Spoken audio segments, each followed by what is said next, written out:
As you all know, we are holding the All India Party Congress of the Communist Party of India Marxist at Madurai.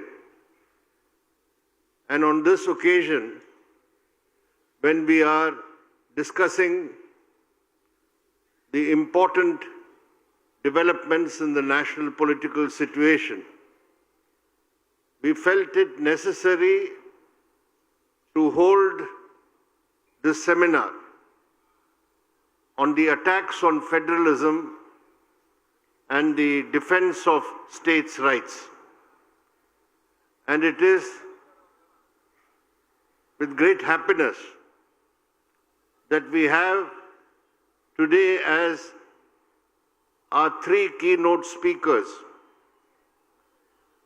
Thiru M.K. Stalin, the Chief Minister of Tamil Nadu, Comrade Pinarayi Vijayan, the Chief Minister of Kerala, and Dr. M.C. Sudhakar, the Higher Education Minister of Karnataka government. All of them will be able to tell you from their direct experience of being in the state governments, leading the state governments of these three states, of how the central government, the Modi government, is assaulting federalism, is subverting the rights of the states.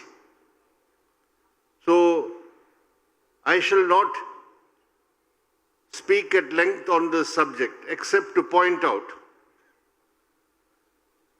that at no time since independence, at no time since the Republican Constitution was adopted in 1950, has there been such a serious attack on the principle of federalism, which is a basic feature of the Constitution.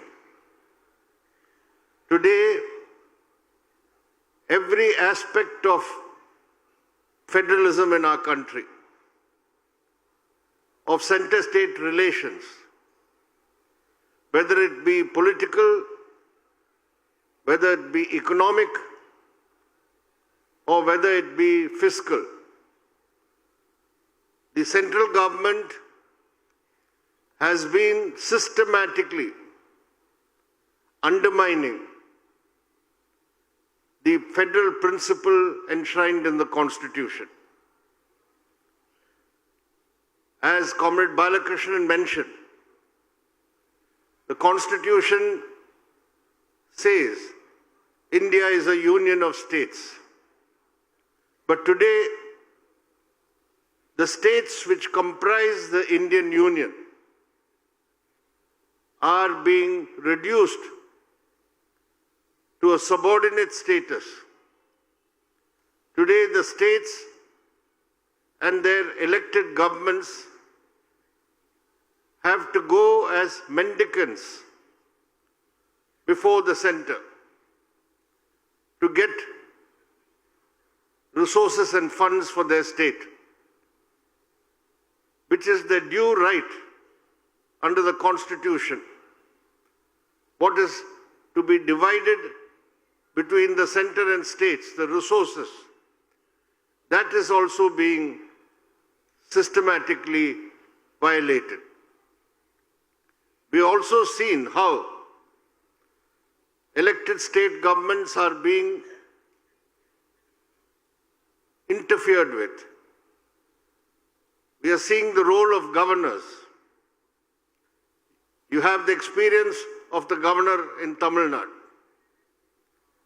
Comrade Pinarayi Vijayan also has the experience of a governor in Kerala. And we have seen also how the Karnataka governor has behaved at times. All the states which are run by the non-BJP parties, the opposition parties, they are being discriminated against. To the extent that even when there is a natural calamity or a disaster, the states, the non-BJP ruled states, are deprived of the funds which are essential for relief and rehabilitation. Dr. Sudhakar of Karnataka can tell you how they had to go to the Supreme Court of India to get drought relief funds to be released by the center. From Tamil Nadu, you had to struggle, the Tamil Nadu government, to get adequate funds for flood relief when massive floods affected the state. And in Kerala right now, after the Wayanad disaster, the landslide, even today, despite all efforts and despite even judicial intervention, the High Court of Kerala has not got the money, the funds which are required for rehabilitation and rebuilding the affected areas in Wayanad. So this is the extent of discrimination that the Modi government is now extending to governments which belong to parties which are different from them. It is not only that. The Modi government has gone to the extent now of destroying what is the constitutional basis of the Union of States. For the first time in the history of our country, a full-fledged state, the state of Jammu and Kashmir, was dismantled, broken up into 2 union territories, illegally done. So even a state can be made a non-state under the Modi government. So this is the threat that we are all facing, the threat to federalism, the threat to the constitution, and the threat to federalism is a threat to democracy also. Because each state has their own elected legislature. That state's legislature has got the elected government appointed. And now the viceroy appointed by the center, a governor, will override the state government and the state legislature. This is not only anti-federal, this is anti-democratic. That is why our defense of federalism means also a defense of democracy.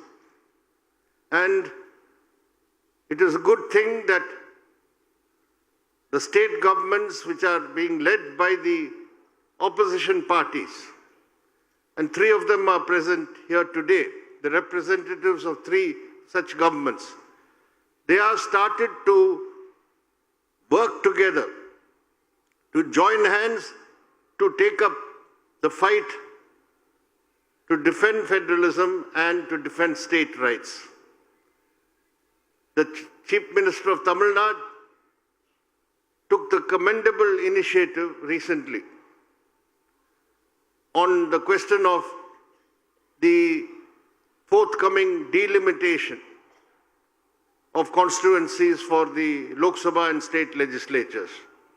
On March 22nd, a meeting was held of all the southern states, governments and major political parties, and other states which would be affected by delimitation like Odisha and Punjab. Here again, The delimitation which is proposed on the basis of population after 2026 would create a severe imbalance in the political representation of the southern states in parliament. And this would further vitiate the federal principle and also open up the way for domination, political domination. Therefore,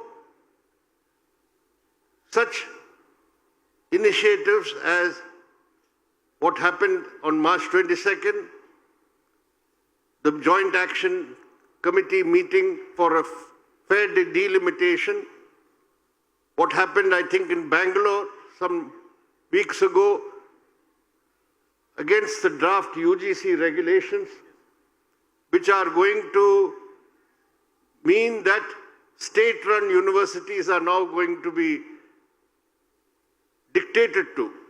Vice-chancellors will be imposed, selected vice-chancellors, and we know who will be such vice-chancellors. The RSS will select the vice-chancellors of state universities if this UGC guideline comes into force.